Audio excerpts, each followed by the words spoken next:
Bring an end to airborne contaminants in your car with the new cabin filter from Filterheads.com.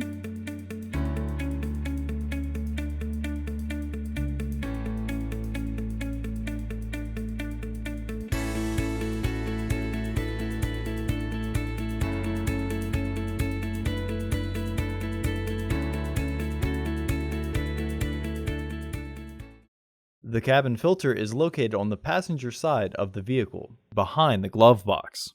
Open the glove box. Unhook the dampener arm.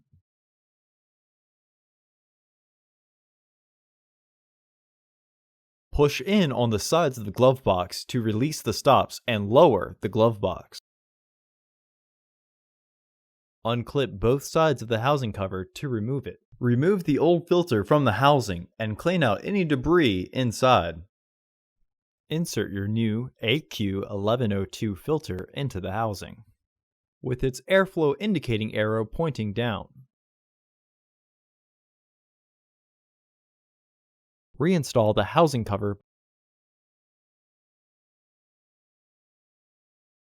Reinstall the glove box assembly.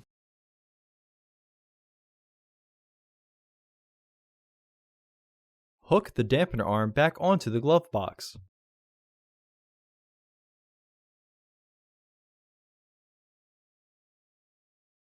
Close the glove box. Visit our website to order your filter to ensure that it fits.